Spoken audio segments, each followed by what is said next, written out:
It feels as though Islam is taking over the West. Would you agree? Yeah, they are. Inshallah, soon. Inshallah, Soon. Yeah. All Yeah. world will become Yeah. Muslim. Yeah. Yes.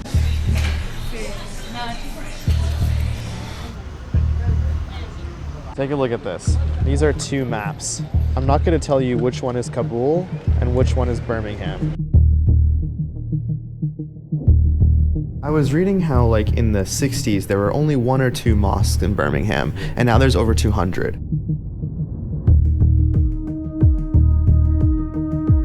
I want to understand how that happened.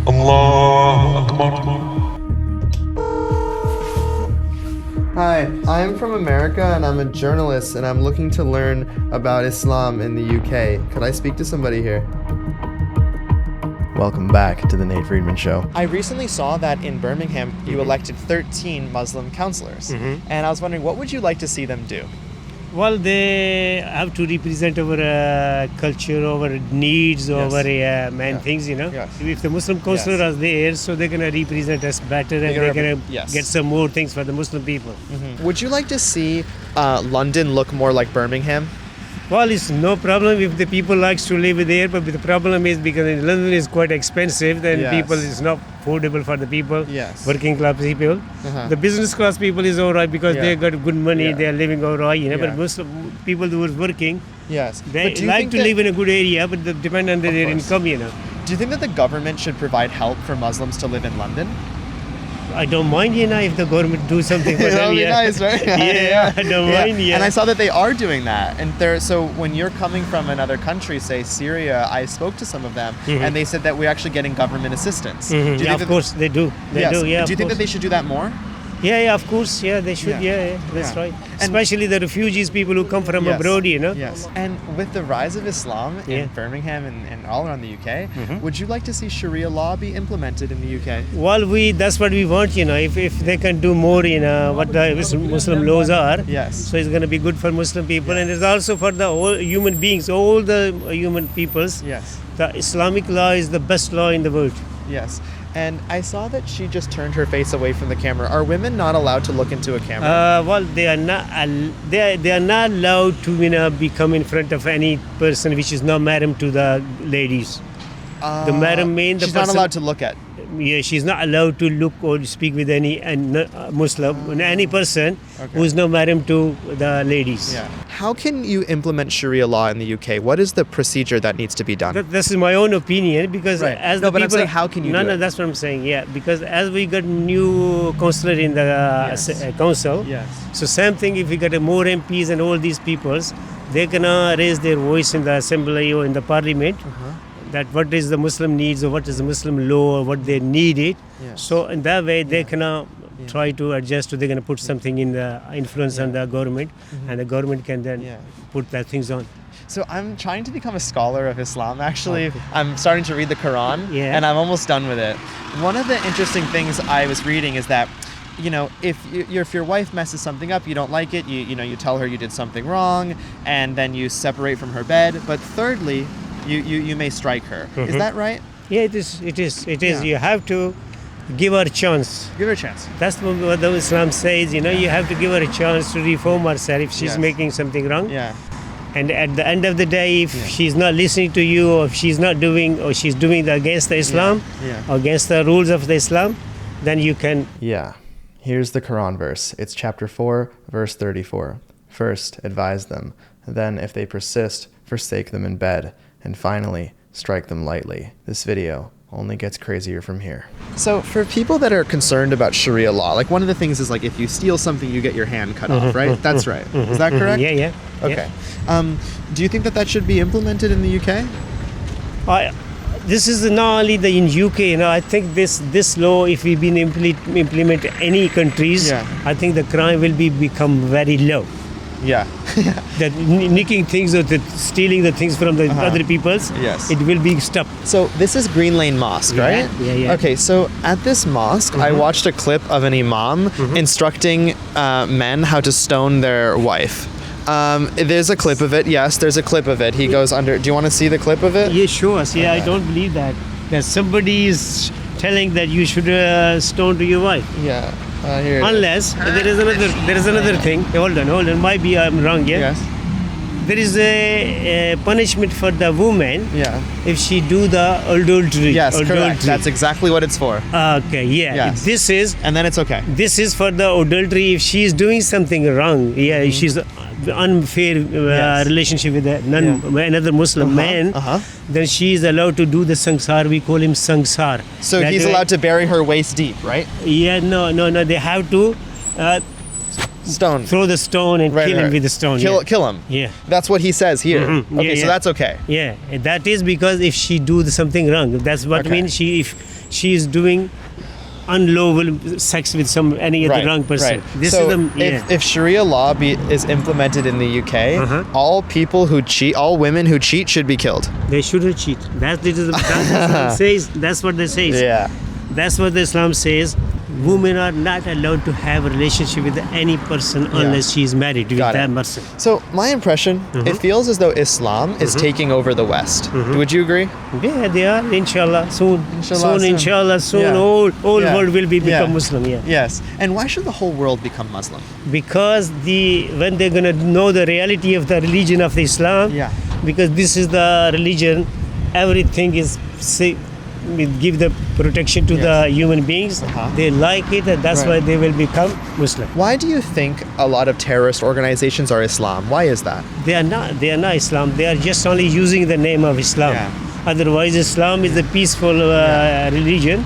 It's not allow anybody to do any cruelty or any bad things to any other Muslim or non-Muslim. Okay, I understand. There was a man in Spain, I just went from Spain, he said Allahu Akbar and he stabbed an innocent woman 30 times. He shouldn't be saying Allahu Akbar, right, when he does that? Well, you can't stop him, but as I said, this is when you say Allahu Akbar, that means he's the great. Yeah. He's the one in the world, the greatest in the world. And then they usually do something not you great. do something wrong, it's not good. Yeah. It's not good. So how come people before they do something bad, they don't say Jesus is King or Baruch Hashem? They tend to say Allahu Akbar. As I said, a lot of people, as I said here, they're using the name of Islam. But why do they use the name of Islam? Why do they do it? No, but that's depend their mind. Why do you think they use it? Because like I said, there's thousands and thousands of terrorist attacks. Of course, I'm not saying, but because a lot of people, as I said, because they got their own mind, No, you can't stop me, or I can't stop you that you can't say this word or you can't say this word. Who I am to stop you that no, you shouldn't say that. Right, of course. But should Islam take over America? Well, as I said, it will happen, inshallah. As I told you, it will happen. How will it happen? Tell me how it will happen before you go. How will Islam take over America? Yeah, but you just imagine how many people are converting every day in America. Yes. How many people? A lot. Why? Yeah. So that's what's going to happen very soon. So it's through conversion. It's very sure. Yeah, that's it. Okay. Yeah. Are you going to introduce me to some people in the mosque? Huh? Okay. Are you going to introduce me to some people in the mosque? You want to go in? Yeah, I do. As we head into the mosque, we can remember that he revealed the plan for Islam to take over the West. It's to first put people into parliament in the UK that will instill Sharia law. Then he wants to use the UK as a model for Sharia across the West. And I don't blame him for being enthusiastic about Islam taking over. I mean, look at how Birmingham began their city council ceremony this year for their new Lord Mayor, the first Muslim to hold the position.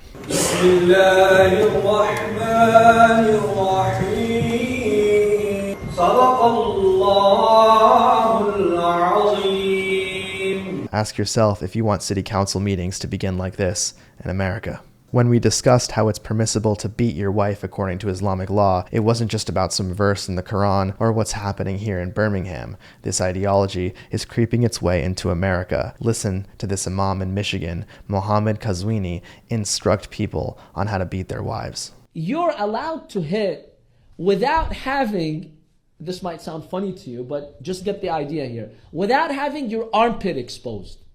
That means you can't raise your hand. You have to lower your hand such that your armpit doesn't show the underneath of your arms. You hit like that. Try. Can you really harm someone like that? And now, back to the mosque. We will have to get permission from him.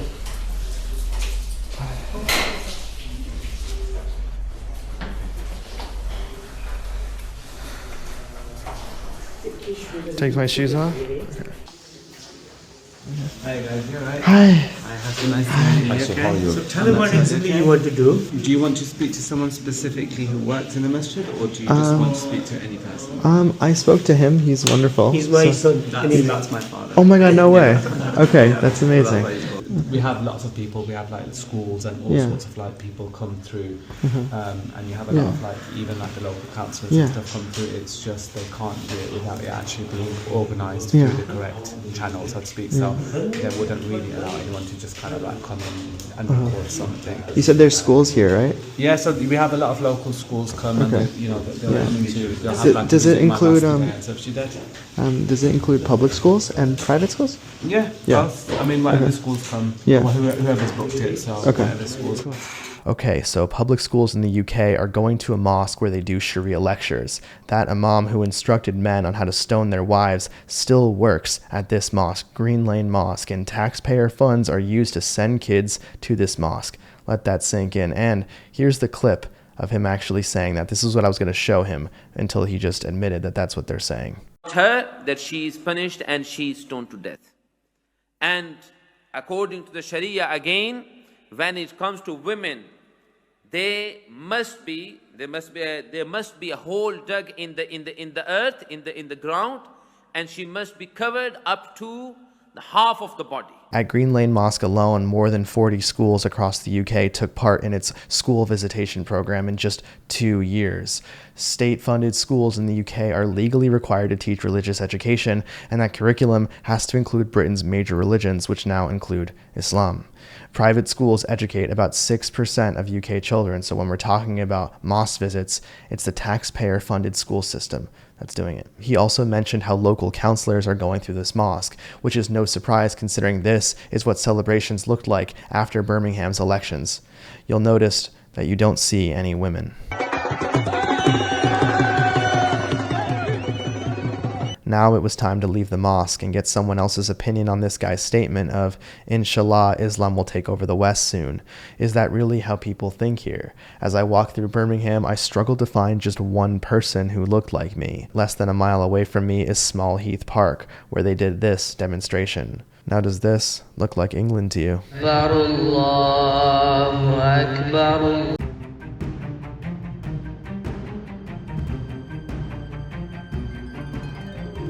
So I asked him, would he like to see Sharia law in the UK? Would you like to see it in the UK? I think Sharia law is pretty much already been followed. It's already here? No, what I mean, it's already been followed. Like the British laws, most of it is literally Sharia law. Treat each other with respect and so on and so on, and don't harm and so on and so on. But Sharia is according to the Islamic text, though. So meaning, like, if your wife commits adultery, she should be stoned. That's not in British law, though, right?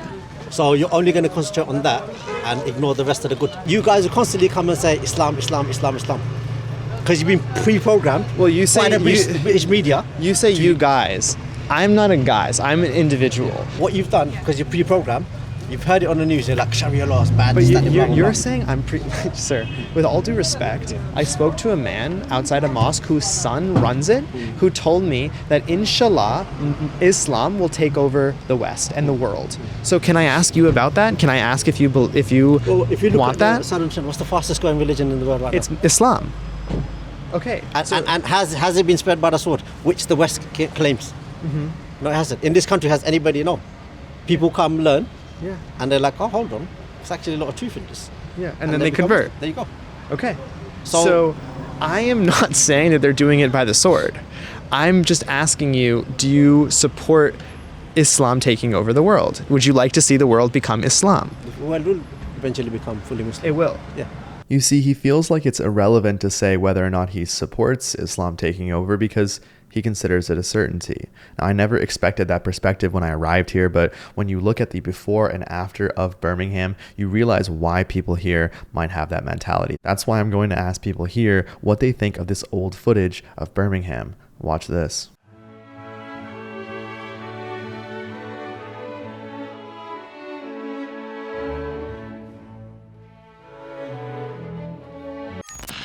Hi, sorry to bother you. I'm doing...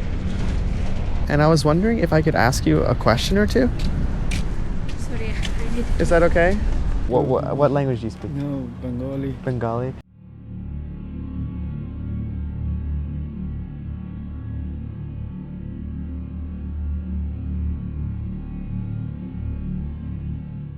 So we're asking people about this footage. So this is footage from 1960 of what Birmingham used to look like. Okay. And Birmingham, of course, now looks different. Could I get your reaction to this footage? I think for me, the old age is more better, was and to compare to this time, it was good and clean and everything was. It was better good. before? Yeah, because of the population, I think. Okay. Because the population is growing up. The world has remained same anyway. Yeah. So we're getting too much. And if there is before was 2 buses, now it's 3, 4, 5 buses on the road. Yeah. Of cars as well. So maybe we have to just. That's a difference. Right. Why do you think that Islam came to Birmingham? Well, it's not about the Islam because if you go back to our countries, I'm from Pakistan anyway. So the situation of our politician actually. I will blame the politician. Because there is everything is expensive. The way of life is getting more expensive. But we have to migrate somewhere. It got too expensive in Pakistan. But here you can find the job. Here you can find a job. And there you can't. I want to get the impression of this video from someone who was born in the UK in this grocery store, but I honestly can't find it. Yeah, but you can find, but if you go to the city center, maybe you can get that. But not in this grocery store, because I only see Islam here. Yeah, maybe yes. Yeah. Maybe yes. Yeah. So that's a big change, right? Yeah. So that's interesting. So right now we're trying to interview white people, but to get their perspective on how Birmingham, used to look like this. But the thing is we can't find any in this grocery store. Hey man, I got a question for you. What is your reaction to people who say that they want Birmingham to look like this again? I mean, growing up, you see changes happening all the time. You see technology developing over the time. Do we go back to the old ways or do we move along with technology and with development? Yeah. I think it only makes sense that we move with time. Okay, so the new iPhone comes out with time, and so does opening your door and seeing more burqas. It's just a sign of growth, that's what he's saying. Now, there's a lot of talk about diversity, and yet Small Heath, Birmingham is 85% Muslim. So where is the diversity in that? In fact, it would appear more like replacements. And also be very careful thinking that this is just how it is in Birmingham and not all around London. Now, we will return to Birmingham in just 1 minute, but I went to East London to see how it is over there, and it looked more like Afghanistan than it did England. And I'm going to play you some of the footage from the market with no commentary, and then I'm going to show you what one of the guys told me when I said, where can I interview white people here?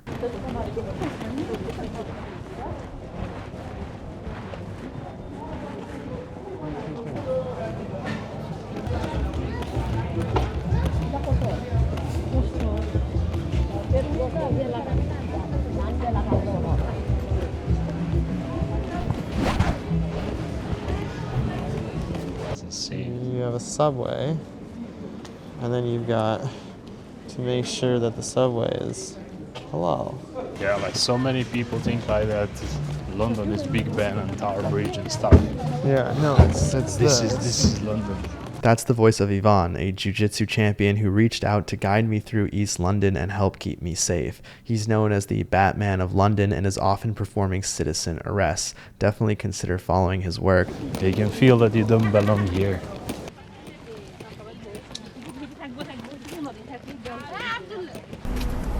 And here, I know in the UK they call it a white Christian country, but I'm walking around here and it feels more like a Muslim country, right? Is that am I wrong to think that?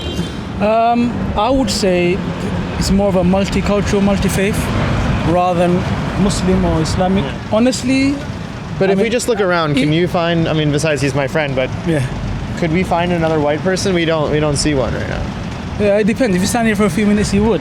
Imagine being told 20 years ago that when you were in England, you had to wait a few minutes to find a white person in East London. Now, it didn't sit right with me either that this guy told me that I had to literally leave the grocery store in order to speak to a British person. So I waited 30 minutes inside that grocery store until I found someone. Here's that interview. So I wanted to get your impression of this video and how Birmingham has changed. Oh, it's changed a lot over the years. There's a lot more diversity. It's a lot more different cultures, religions. And half of the shops are gone now. There's a lot of derelict buildings and it's just completely changed. It's not the way it used to be. Do you feel safer in Birmingham now, or like how have you seen things change for yourself? I think it's definitely changed from the children's perspectives today.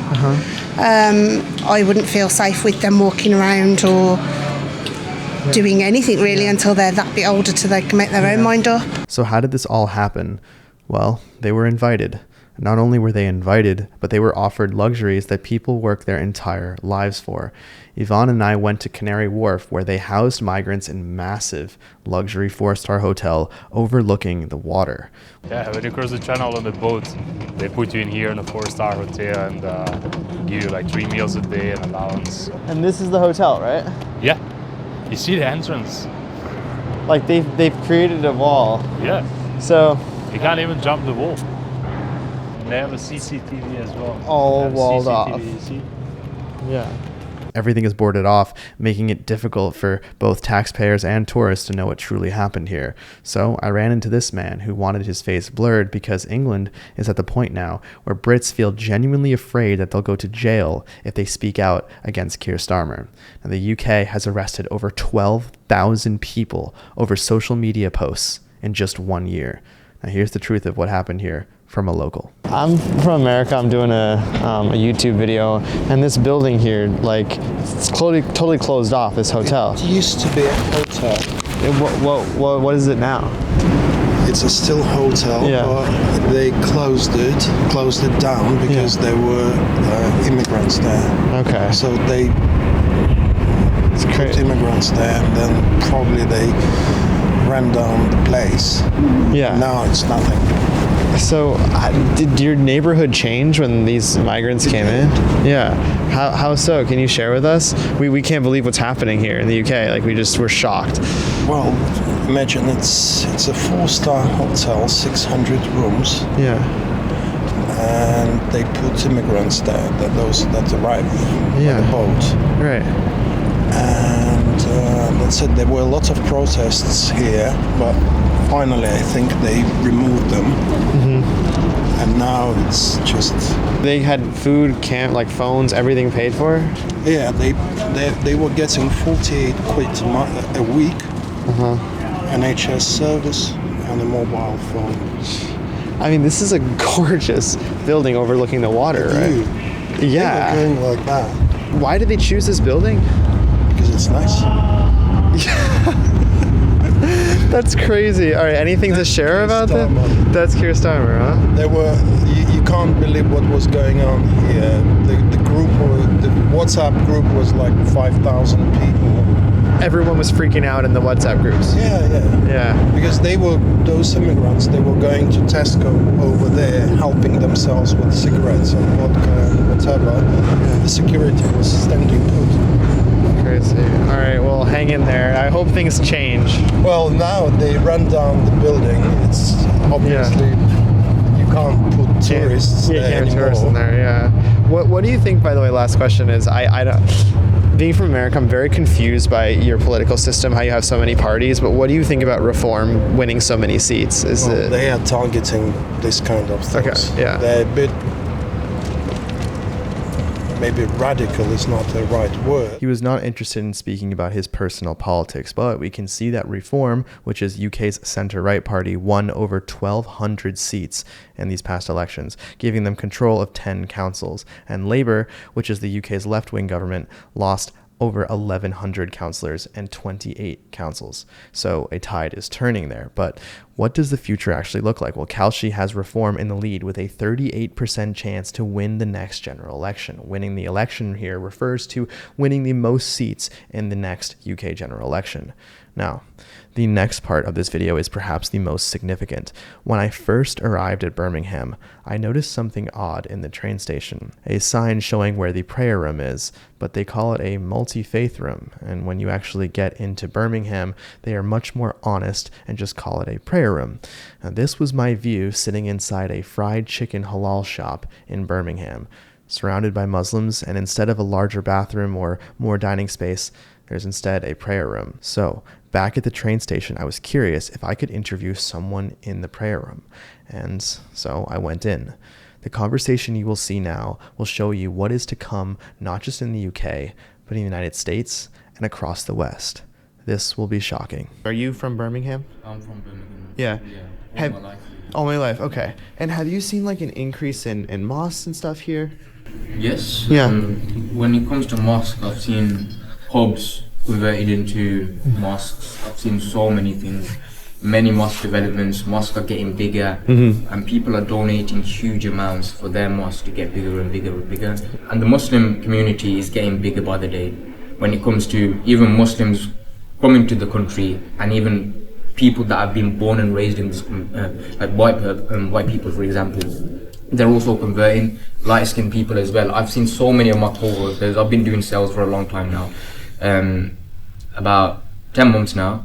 I've seen 3 of my very close co-workers that have been converted in Islam. Me just saying, all right, I'm Muslim as well. You know, this is what we do. A lot of people question it as well because they're interested, because their friendship is always, there's some Muslim in there. Do you know what I mean? Yeah. And when it comes to Islam, the reason why people are really curious about it is because some people's character, why they're so close to me, why they're really friendly for. And a personal story from one of my co-workers actually was the reason why he converted. He goes to me, at year 7, he went to school, he met a friend, and he brought a very good relationship. He built a very good relationship with that friend. And I go to him, why did you convert then? He goes, that friend gave me a Quran one day and said, one day God will find the path and I'll pray for you. 7 years down the line, he said to me, yo, Naz, my name's Naz personally, yeah. I've converted. I'm like, you converted? I was like, yeah, I have. I was like, I found the light. I was reading how like in the 60s there were only 1 or 2 mosques in Birmingham, and now there's over 200. And I want to understand how that happened. I want to understand how it grew so quickly, because of course it's very influential. Like, you don't see that with churches, you don't see that with synagogues here. So could you explain to me how that came to be? I'd say it was mainly because of immigration, people coming into this country. Yeah. It was mainly as when the Indians and Bengalis, Pakistanis came to this country because of colonization. That's when it all started. People come here and people need mosques. You need it. It's very essential. Even these prayer rooms, you need it because there's Muslims that pray 5 times a day. We wake up in the middle of the night, pray. We pray at 12 o'clock. Then again, and again, just after sunset as well, and then again just before we sleep. 5 times a day we pray. So that's why, as 1 or 2 people come into this country, they're like, okay, we need to build a mosque, and they take a small room like this. Afterwards, more of their families come here, and then bigger and bigger and bigger. Yes, and another thing that they're doing to expand is by doing things like this. Okay, so right behind me is a Khatam-i-Nubuwat Education Center. So this acts as a religious school and a mosque. It used to be, and you can clearly see, it used to be a church, and it's been converted into a mosque. And we just spoke to someone who just said that Muslims should follow Sharia and that, inshallah, it will take over the West and the world. So are they teaching that in there? I don't know. Let's see. It's closed right now, but if we come over here, we can see the hours. So it's a madrasa, so a Muslim school. And it's open from Monday to Friday from 5 to 7 p.m. So they're getting government funds to be open for 2 hours a day, 5 days a week. Do you think that the UK is doing enough to support Islam here? Because I think that it's like you said, it's growing here. So I'm wondering from your perspective, are they doing enough? I'd say they're not doing enough at the moment. They're seeing Islam as a bad sign, especially when it comes to the media. Don't portray Islam as a really bad thing. I think people need to be comfortable that you're living along with Muslims. We're going to be living along with you. There's no harm in that, and the UK can portray that it's a good thing. People actually become Islam. It's their choice at the end of the day. No one forces anyone to become Islam. Like I mentioned in the beginning, my friend, he was born and raised, his family's born generations by generation, he was mixed race. When he converted to Islam, it was by his choice. And people converting now is not a bad thing. It's a good thing for me, obviously. I'm seeing my own religion expanding. So now he's going to tell us his personal experience in school. Take a listen to this. My personal experience my religion wasn't as respected. So in Catholic schools there was a lot of singing, a lot of music going on, and my religion says no music. Yeah. Do you know what I mean? Instrumental music, not allowed. And the teachers never took that seriously because we were kids. Do you know what I mean? Yeah. When it comes to high schools now, I'm seeing a lot bigger of a development. So even these, I've seen even when I first started in year 7, there was no actual prayer facilities. So you know how I talked about the prayer congregation. There was no facilities for me to pray with someone, nothing like that. When I then started, I think it was year 11, after COVID time, around then, that's when the schools became, okay, we're gonna set the students after, just in the middle of lunch, a set prayer room so they can pray, they can do what they need to do. And I've seen a huge rise in that, and I've seen students, especially on Friday, the room's packed. The room's packed. Even girls are praying now. I've seen Islam, it's getting bigger by the day, even in schools, not as primary schools as such, but in high schools it's getting huge right now. I asked him, who does he credit for making all of this happen? The main reason for that is because of our Muslim leaders. Like, let's say you have a Muslim leader in New York. We have Muslim leaders in our community, our mayors. They will actually stand for us, say, you know what, this school needs a prayer room, the students need to pray. It's mandatory for them to pray. They're old enough to know this. So give them a room, they'll pray previously, and that's it. And teachers do agree with that. The way he talks about Muslim leaders and how they help other Muslims, it reminded me of when I went to Little Palestine in New York City and asked people there what they want Mamdani to do next, and they said this. We're asking folks here, what would they like Mayor Mamdani to do next? What are some legislation that you'd like to see from him? You mean for the community? For the community, but just in general as well. To be honest, just like to provide more like events, especially in our holiday, it's like Ramadan. So the people have more activity for kids, and even for others. You know, this is Ramadan. It's opportunity to know a lot of things about our religion, and because they can know more, they can just celebrate during this period. And finally, who does he believe caused the Islamification of the West? Americans are really at fault here because they want oil, they want this, their value wants to increase. They attack the Middle Easterns a lot. I've seen a lot of documentaries, I've seen a lot of things. Look at the Middle Eastern, look at Syria, look at Yemen. They're all war zones right now. Look at Afghanistan. And who are people that are doing this? The Americans. I believe this was some of my most important reporting that I've done. I felt sick to my stomach seeing what Birmingham has become. From what I heard and saw there, it's become very clear that America is next for this ideology to attempt to fully infiltrate next. When I was leaving London, this is what I saw. A nation on the brink. Prayer rooms were scattered everywhere throughout the airport. And you can ask yourself if you want to see that at your airport. I want to say thank you so much for watching this report. And not only this one, I've been seeing your support, and it means more than you know. Please always feel free to write to me at nate@natefriedmanshow.com, or consider checking out the Friedman Files and supporting our reporting at natefriedmanshow.com. If you want to keep watching the show, check out our last report where we exposed one of the top leading paid protesters in the country. And I'll see you there.